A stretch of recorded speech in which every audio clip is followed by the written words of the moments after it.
Last class we discussed about surface grinding operation. The operation carried out using surface grinding machine.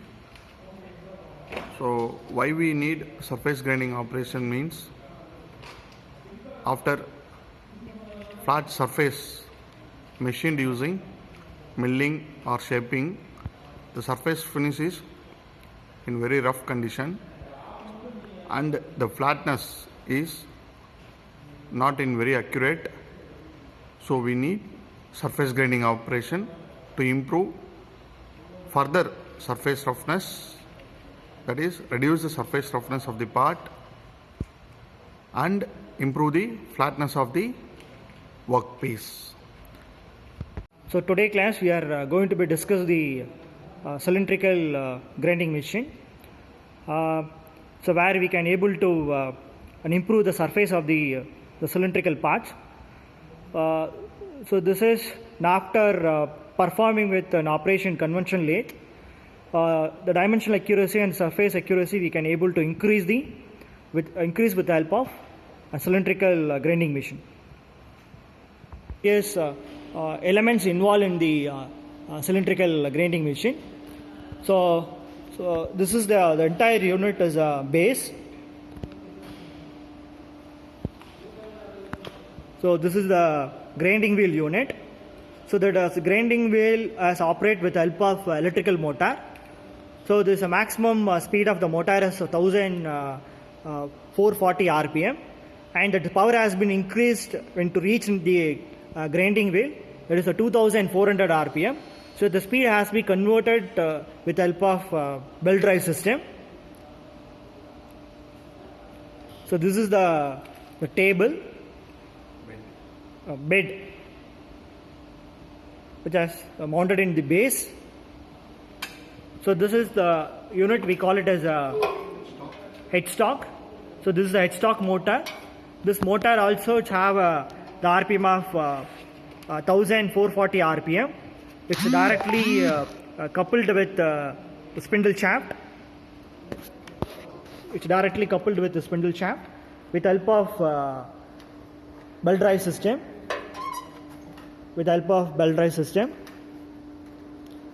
So here the speed has been reduced with help of belt drive system.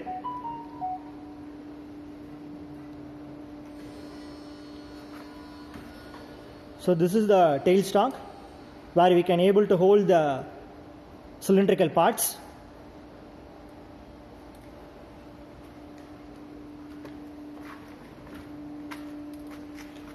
So this is the coolant unit.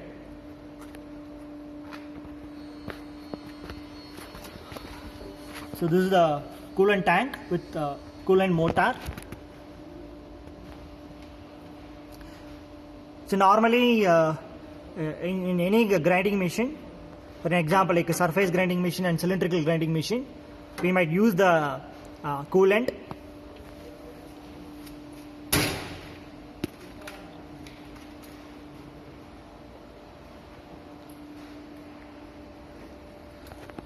So this is the hand wheels to move the bed in longitudinal and cross line.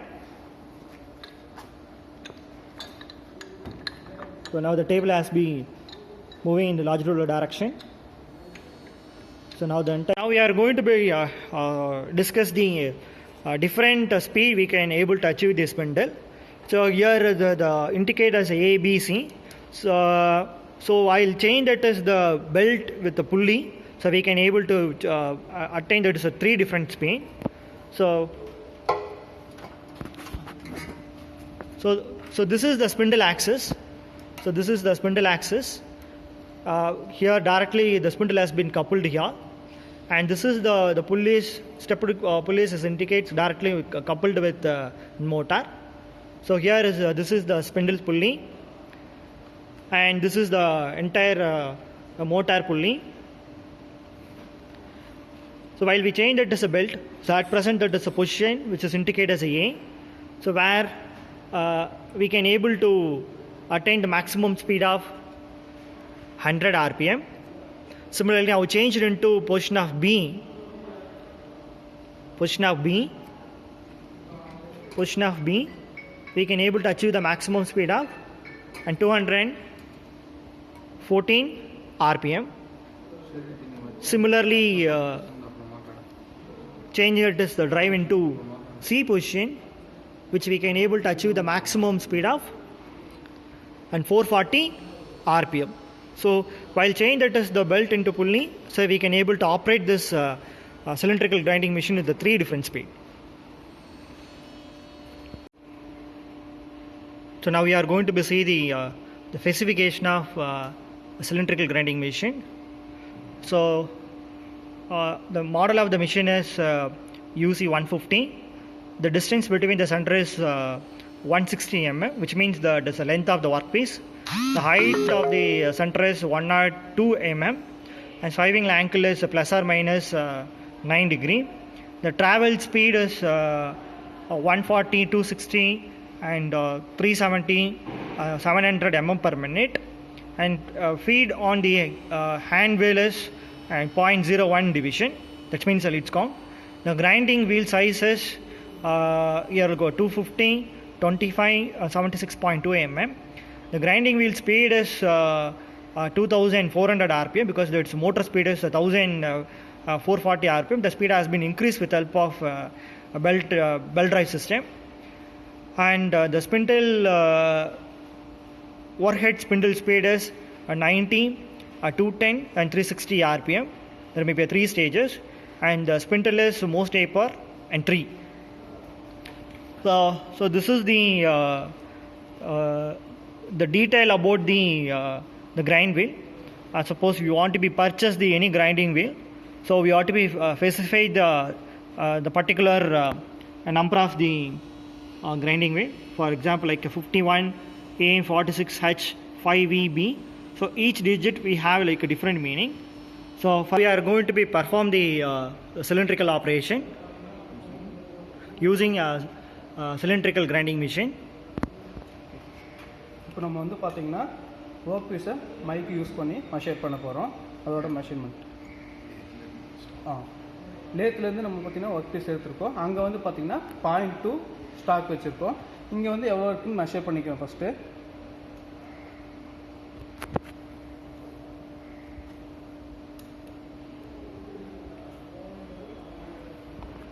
நம்மளுக்கு பார்த்திங்கன்னா இதில் measure பண்ணல 15.20 இருக்குது.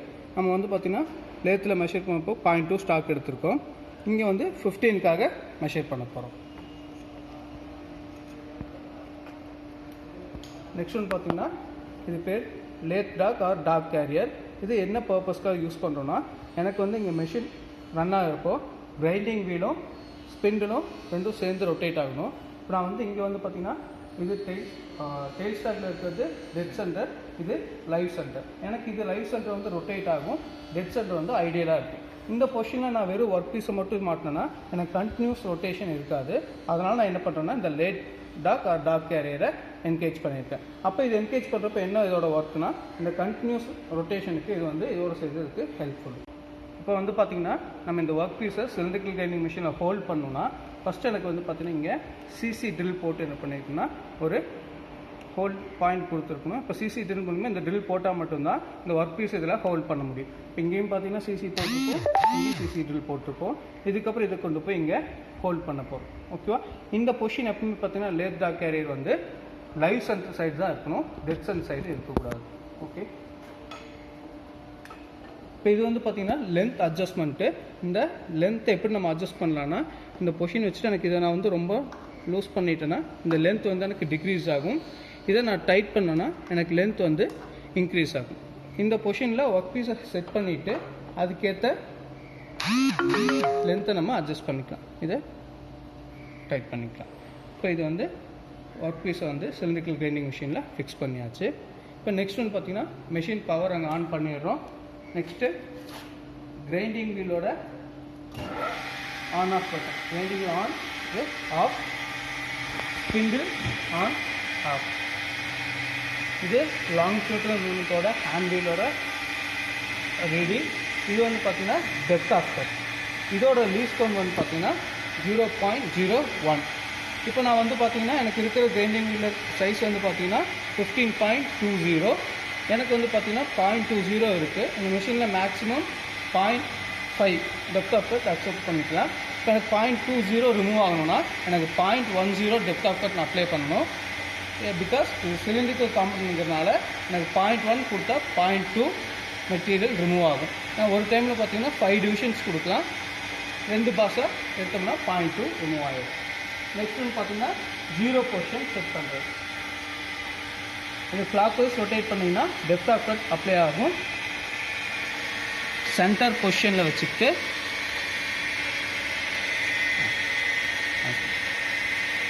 Depth of cut apply பண்ணிக்கலாம். Next இது வந்து பார்த்தீங்கன்னா limit search. இது என்ன பர்பஸ்க்குனா, இங்கே ஒர்க் பீஸ் நான் கொடுத்துருக்கேன். இந்த ஒர்க் பீஸோட சென்டர் லென்த்து சேஞ்ச் பண்ணுறப்போ மேக்ஸிமம் பொசிஷனில் போய் இதில் டச் ஆகாமல் இருக்கிறதுக்காக இந்த லிமிட் இங்கே செட் பண்ணியிருக்கோம். இந்த லிமிட் இந்த ஒர்க் பீஸோட லென்த் எவ்வளோ இருக்கோ அதுக்கேற்ற மாதிரி செட் பண்ணிட்டா நம்ம மூவ் பண்ணாலும் இந்த லிமிட் வந்து சேஞ்ச் பண்ணும். இப்போ இது வந்து பார்த்திங்கன்னா இந்த லிமிட் செட் எதுக்குன்னா, இப்போ நான் ஃபார் எக்ஸாம்பிள் இந்த ஒர்க் அவுட் 100 mm இருக்குன்னா அதுக்காக இந்த லென்த் செட் பண்ணிட்டுனா அந்த 100 mm மேலே லென்த் வந்து மூவ் ஆகாது. அதுக்காக இந்த லிமிட் செட் பண்ணிக்கிறோம். இந்த லிமிட் செட் பண்ணதுக்கப்புறம் சென்டர் பொசிஷன் வச்சுட்டு டெப்த் ஆஃப் கட் டச் பண்ணி 0 பொசிஷன் எடுத்துக்கிறோம். Depth of cut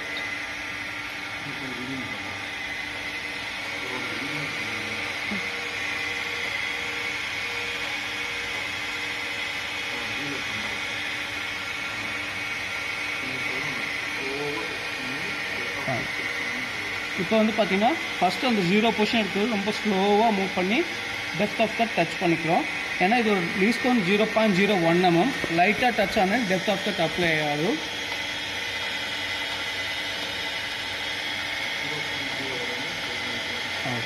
zero 10 micron. நமக்கு 200 மைக்ரான் வந்து டெப்த் ஆஃப் கட் ரிமூவ் பண்ணணும்.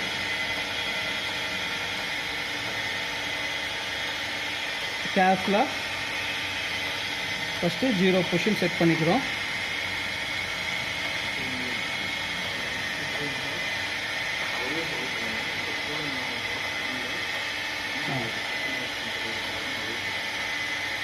இப்போ இன்னொரு ரீசன் வந்து பார்த்திங்கன்னா இது வந்து கூலண்ட் யூனிட்டு. நம்ம எப்பவுமே மெஷின் கெயின் பண்ணுறப்போ இது வந்து கண்டினியூஸாக கான்டாக்டில் இருக்கிறதுனால கண்டிப்பாக நமக்கு ஹீட் ரெடியூஸ் ஆகும். அந்த ஹீட் ரெடியூஸ் பண்ணுறதுக்கு என்ன பண்ணுவோம்னா கூலண்ட் ஆயில் யூஸ் பண்ணுறோம். அந்த கூலண்ட் ஆயில் வந்து பார்த்திங்கன்னா சால்யூபிள் ஆயில்.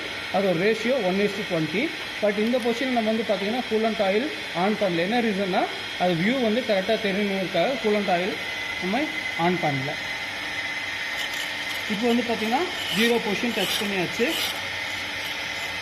எப்பவுமே நம்ம சென்டர்லேருந்து டச் பண்ணி எடுத்துக்கிறோம். 0 பொசிஷன் டச் பண்ணியாச்சு. இப்போ இங்கே வந்து பார்த்திங்கன்னா நம்ம 18 இருக்குது. இப்போ எனக்கு வந்து பார்த்திங்கன்னா இது ஒரு டிவிஷன் 0.01. அந்த 10 டிவிஷன் கொடுத்தா எனக்கு 100 மைக்ரான்ஸ். அப்போது நான் இங்கே வந்து ஃபஸ்ட்டு 5 மைக்ரான்ஸ் 0.5 18லேருந்து 18.5 18.5லேருந்து 19 கொடுத்துக்கிறேன். 5 மைக்ரான். எனக்கு டெப்த் ஆஃப் கட் ரிமூவ் ஆகுது 0.10 ரிமூவ் ஆகும். டெப்த் ஆஃப் கட் கொடுத்ததுக்கப்புறம் இதை ஸ்லோவாக லாங் ஸ்பீடில் மூவ் பண்ணுறோம். ஹேண்ட் ஒர்க் ஒரே கிராஜுவல் ஸ்பீட் யூஸ் பண்ணால் ஃபினிஷிங் வந்து பக்காவாக இருக்கும்.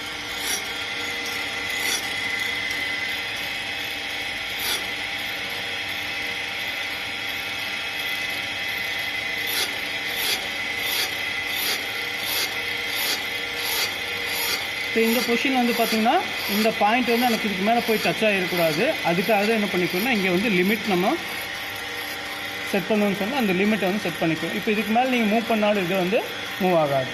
ஓகே, நெக்ஸ்ட் மறுபடியும் கிராஜுவலாக மூவ் பண்ணிவிட்டு மறுபடியும் சென்டர் பொசிஷன்லேருந்து அகெயின் இந்த பொசிஷன்.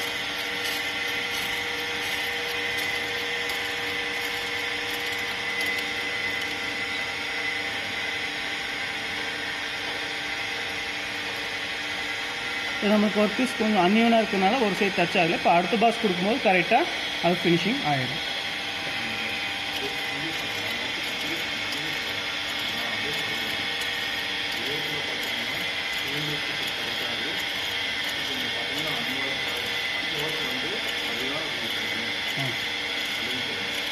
நம்ம லேத்தில் மிஷின் பண்ணுறப்ப எனக்கு என்னென்னா சிலிண்டர் சிட்டிங் நமக்கு கிடச்சிருக்காது.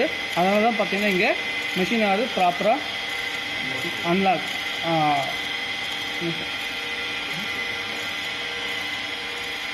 அன்மெஷினிங் ஆகுது. இப்போ நான் அடுத்த பொசிஷன் கொடுக்கும்போது எனக்கு கரெக்டாக அது மெஷினிங் ஆகிடும். இப்போ அகெயின் சென்டர் பொசிஷனில் வச்சுக்கிட்டு அகெயின் ஓவர் 19 வந்து 19.50 ஓவராலாக 100 மைக்ரான்ஸ் நான் கொடுத்துருக்கேன். அகெயின் அதே பொசிஷனுக்கு மூவ் பண்ணேன்.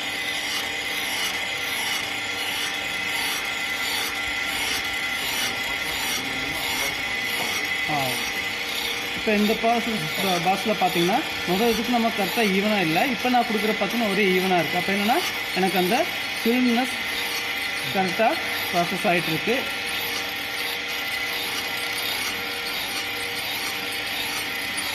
அகெயின் சென்டர் பொசிஷன் போட்டு அகெயின் இன்னொரு ஆஃப் மூவ் பண்ணணும்.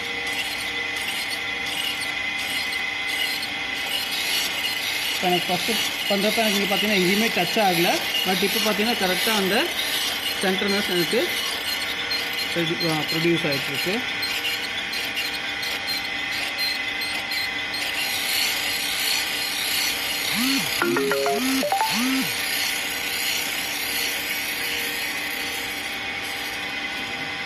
இப்போ வந்து பார்த்திங்கன்னா நம்ம 200 மைக்ரான் நம்ம அச்சீவ் பண்ணியிருக்கோம். 100 மைக்ரான்ஸ் கொடுத்துருக்கோம்.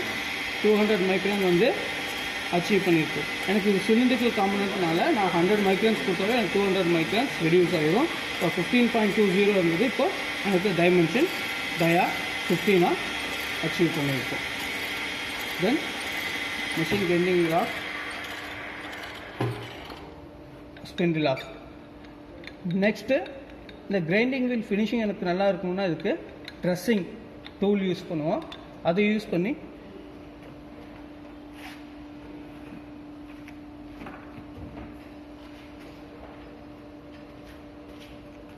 இந்த ட்ரெஸ்ஸிங் டூல் இது எதுக்கு யூஸ் பண்ணுறோன்னா இதில் வந்து பார்த்திங்கன்னா இந்த அப்ரசிவ் பார்ட்டிகல்ஸ் எல்லாமே இதில் பிளெண்ட் ஆகிருக்கும்.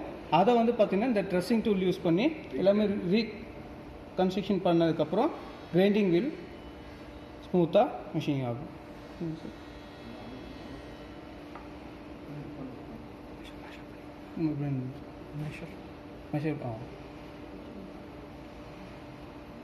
அகெயின் இதை ரிமூவ் பண்ணி ஒர்க் பீஸை இதில் வந்து ரிமூவ் பண்ணி எடுத்துக்கிறோம். அகெயின் ஃபைனல் டைமென்ஷனை ஸ்க்ரூ கேஜ் யூஸ் பண்ணி மெஷர் பண்ணுறோம். மெஷர் பண்ணால் எவ்வளோ ஸ்டாக் இருக்குதுன்னு நம்மளுக்கு இப்போது இன்ஃபர் பண்ண முடியும்.